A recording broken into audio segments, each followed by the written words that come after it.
जम्मू कश्मीर में एक बार फिर से आतंकी हमला हुआ है। इस बार निशाना बना है कठुआ का एक थाना। सवाल यह है कि आखिर कब सुधरेगा पाकिस्तान।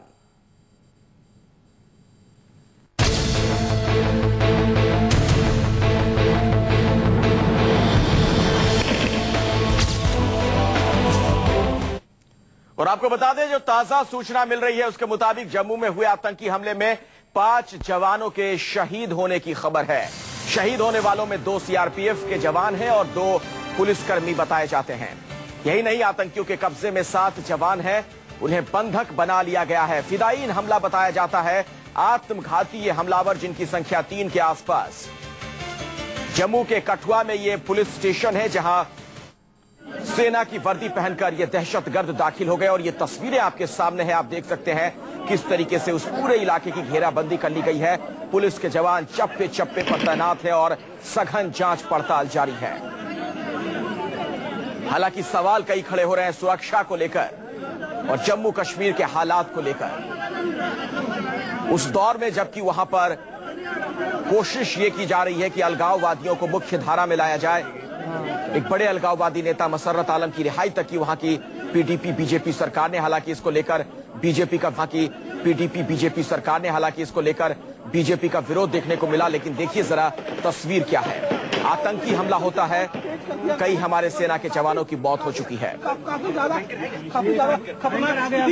और गोलीबारी अभी भी जारी है। आप सुन सकते हो आवाजें अभी भी रुक रुक कर आ रही हैं।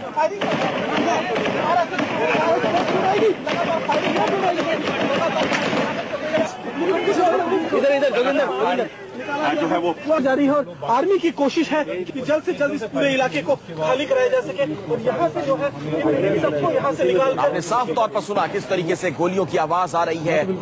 कई राउंड वहां पर गोलियां चली हैं, दोनों तरफ से लगातार फायरिंग जारी है और ये देखिए पूरे इलाके को किस तरीके से सेना ने अपने कब्जे में ले लिया है।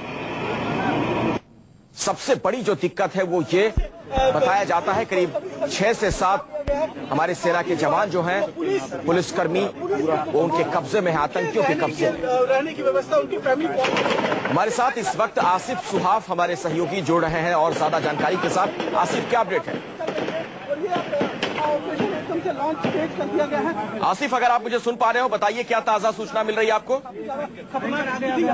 बनी हुई है 3 से 4 आतंकवादी इस पूरे इलाके में।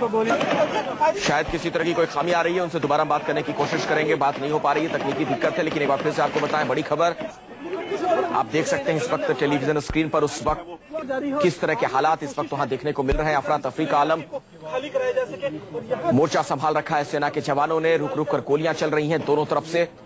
और जैसा कि हम आपको लगातार बता रहे हैं, सबसे बड़ी दिक्कत है कुछ लोगों को बंधक बना लिया गया है वहां पर। हमारे साथ आसिफ एक बार फिर से जुड़ गए हमारे संवाददाता। आसिफ, क्या मुझे सुन पा रहे हैं? जी बिल्कुल अखिलेश जी। आसिफ बताएं क्या सूचना है आपके पास, वहां पर आप मौजूद हैं घटनास्थल पर? देखिए अखिलेश, अभी जो है 4 मिलिटेंट जो किया था 2 गाड़ियों में यहाँ पे पहुंचे थे और शुरुआती दौर में की वर्दी लगाकर वो पुलिस स्टेशन के अंदर पुलिस स्टेशन पर टूट पड़े, अंधाधुंध गोलियां चलाई, कुछ ग्रेनेड फेंके और अंदर चले गए। और शुरुआती फायरिंग में जो है वहां पे 3 सीआरपीएफ के जवान जो संतरी थे, जो बाहर गेट पर तैनात रहते हैं सुरक्षा के लिए, वो वहां पे मर गए और उसके बाद 2 और पुलिस जवान जो घायल हो गए थे वो भी मारे गए हैं। और फायरिंग का सिलसिला जब शुरू हुआ तो उसमें 1 मिलिटेंट मारा गया, हालांकि उसका शव अभी भी वहीं पड़ा हुआ है। लेकिन 3 मिलिटेंट जो अंदर मौजूद है उन्होंने जगह जगह पर पोजीशन ले ली है के अंदर, क्योंकि कंक्रीट बिल्डिंग है पुलिस स्टेशन की पूरी, तो वहां पे पोजीशन लेके और जो माल खाना होता है, हथियार होते हैं पुलिस स्टेशन की, अपने कब्जे में ले लिया है और लगातार दोनों ओर से हैवी फायरिंग अभी भी जारी है। आसिफ, बंधक जिन लोगों को बनाया गया है उनके बारे में क्या सूचना है?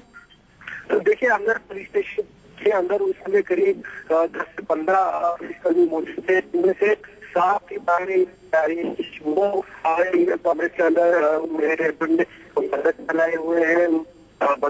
और आसिफ जरा ये भी बताइए, इन तस्वीरों में हमारे दर्शक देख पा रहे हैं कि वहां पर आसमान में हेलीकॉप्टर उड़ता हुआ नजर आ रहा है, क्या वहां पर आसमानी निगरानी भी जारी है? जी बिल्कुल, देखिए ये मिलिटेंट जो है कंक्रीट बिल्डिंग में है और साथ में जो इलाका है वहाँ पे काफी सारे पेड़ भी है, ये जंगल जगह लोग हैं, तो इस वजह से हेलीकॉप्टर से देखने की कोशिश की देखने की मिली है इसकी आखिर पोजीशन क्या है। इस वजह से जो है हेलीकॉप्टर यहाँ लगाया गया है ताकि जो एग्जैक्ट पोजीशन से वो फायरिंग कर रहे हैं उसके बारे में जानकारी कराई जाए और उन्हें न्यूट्रलाइज करने में उन्हें वहां के साथ जो सुरक्षा जो सेना पुलिस के जवान स्पेशल फोर्सेस मौजूद है वो निशाना उनका लगे। इस वजह से लगातार आसिफ आपसे आप जो बात कह रहे हैं साफ तौर पर हम नहीं सुन पा रहे हैं, कोई प्रॉब्लम है? दोबारा आपसे हम कनेक्ट करने की कोशिश करेंगे, दोबारा आपसे हम संपर्क साधेंगे। अपने दर्शकों को बता दें कि जम्मू में जो आतंकी हमला हुआ है उस पर दिल्ली की भी पूरी नजर है, यानी जो केंद्र की सरकार है, यहाँ पर जो पूरा मंत्रालय है, तमाम लोगों की नजर है, जानकारी ली जा रही है। इस आतंकी हमले की जानकारी गृह मंत्री को दे दी जा चुकी है। राज्य की जो डीजीपी हैं उनसे गृह सचिव ने खुद बात करके ताजा जानकारी ली है। आपको बताएं गृह मंत्री संसद में इस मामले में बयान देंगे, इस तरह की भी सूचना मिल रही है। कुछ ही देर में संसद की कार्यवाही शुरू होगी और ऐसे में उम्मीद की जा रही है कि गृह मंत्री वहां पर इस बाबत पूरी जानकारी देंगे। लेकिन एक बड़ा हमला, बड़ा आतंकी हमला, हमारे साथ इस वक्त अमित कुमार हमारे सहयोगी भी जुड़ रहे हैं। अमित, दिल्ली से क्या सूचना मिल रही है आपको, यहां से गृह मंत्रालय से खासतौर पर अगर कोई अपडेट हो आपके पास? देखिए, सुबह ही हमला होने के बाद सारी जानकारी गृह मंत्री को दी गई। गृह मंत्री ने तुरंत जो बीएसएफ डीजी है उनसे बात की। इसके अलावा सीआरपीएफ के डीजी से भी बात हुई है। इसके अलावा जो सिक्योरिटी एजेंसीज है उनसे बात करने के अलावा उन्होंने होम सेक्रेटरी से बात की और होम सेक्रेटरी को साफ तौर पर उन्होंने सख्त हिदायत दी है कि लगातार जो सुरक्षा एजेंसियां हैं, इसके अलावा जो स्टेट के जो प्रशासन है उनसे लगातार संपर्क रहे, उन्हें जो भी जरूरत पड़ती है इस पूरे मामले को लेकर, और साथ ही साथ जो सुरक्षा एजेंसियां और आईबी के लोग जो है उनको पूरा साथ लेकर पूरे मामले को मॉनिटर करें। तो गृह मंत्री खुद इस पूरे मामले को देख रहे हैं कि किस तरह से ये पूरा हमला हुआ है, और इसीलिए उन्होंने बकायदा वहां पर सारी जानकारी लेने के बाद अब कहा जा रहा है कि संसद में 11 बजे वो लोकसभा में इस पूरे मामले को लेकर, पूरे हमले को लेकर को खास तौर पर इस पूरे मामले में जवाब इसलिए भी देना पड़ेगा क्योंकि बीजेपी और पीडीपी की जब वहां पर सरकार बनी है उसके बाद से ये पहला और बड़ा आतंकी हमला है, वो भी ऐसे दौर में जबकि वहां पर अलगाववादी की रिहाई हुई है, मसरत आलम जैसे शख्स की रिहाई हुई है। जी हाँ, निश्चित तौर पर बीजेपी की सरकार है, पीडीपी के साथ सरकार है, और इस पे जवाब देना पड़ेगा बीजेपी को, क्योंकि पिछले कुछ दिनों से लगातार जिस तरह से पीडीपी की तरफ से बयानबाजी हुई, जिस तरह से छोड़ा गया है और मसरत आलम को, और इसके बाद जो बड़ी एक कहा जा रहा था कि एक कवायद करने जा रही है पीडीपी की सरकार कई आतंकियों को छोड़ने की, कई ऐसे लोगों को जो दहशतगर्द में जो से लगे हुए थे, तो इसके बाद निश्चित तौर पर बीजेपी पे दबाव होगा कि, और सबसे बड़ी घटना एक तरह से सरकार बनने के बाद है तो जवाब बीजेपी को देना होगा, और इसलिए गृह मंत्री ने पहले से ये तैयारी कर ली है कि जब सदन बैठेगा तो उसमें इस पूरे मसले को लेकर गृह मंत्री अपना बयान देंगे, इस पूरे आतंकी हमले को लेकर। चलिए, बहुत बहुत शुक्रिया अमित, आप इस खबर पर नजर बनाकर रखिए।